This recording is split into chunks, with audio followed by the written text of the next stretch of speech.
नमस्कार। पाडगाव धरणातून खालच्या बाजूला Adani group hydro electrical project pump स्टोरेजचा प्रकल्प करणार आणि त्यामुळे आपल्या सगळ्या पाडगाव धरणाचं पाणी खालच्या कोकणात जाईल आणि भुदरगड तालुक्याच्या हरित क्रांतीचा महत्त्वपूर्ण असणारा पाडगाव प्रकल्पामुळे संपूर्ण शेतकरी संकटात येतील अशा पद्धतीची भीती जनमानसामध्ये ज्या दिवशीपासून कोकणातल्या पेपरला ही बातमी आली त्या दिवसापासून होती।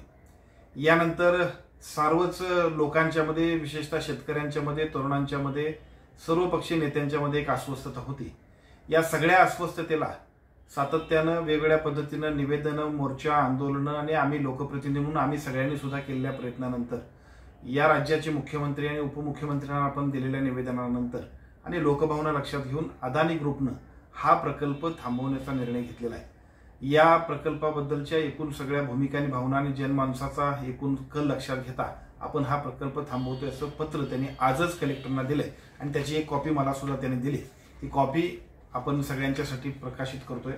खरं म्हणजे नवीन नवीन टेक्नॉलॉजी व्हायला पाहिजे, परंतु लोकांच्या मनामध्ये संभ्रमावस्था होऊन, लोकांच्या मनात भीती होऊन अशा पद्धतीची कुठलीही टेक्नॉलॉजी होऊ नये हीच आमच्या तालुक्यातल्या सर्वसामान्य नागरिकांची भावना होती। आणि त्या नागरिकांच्या भावनेला एका बाजूला शासनाने आणि दुसऱ्या बाजूला त्या अदानी ग्रुपचं सुद्धा मी आभार मानतो की त्यांनी सुद्धा तात्काळ हा निर्णय घेतला आणि तशा पद्धतीचं पत्र कलेक्टर कोल्हापूरला दिलं।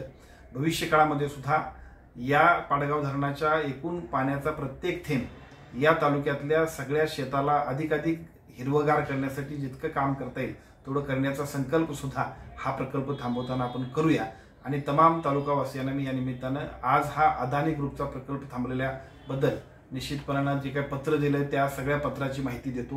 भविष्य काळामध्ये अशा पद्धतीनं नेहमीच, भविष्य काळात म्हणण्यापेक्षा अशा पद्धतीनं कुठलाही प्रकल्प की जो लोकांच्या विरोधात असेल त्याला कोणीही समर्थन करणार नाही आणि ती भावना सगळ्यांचीच होती।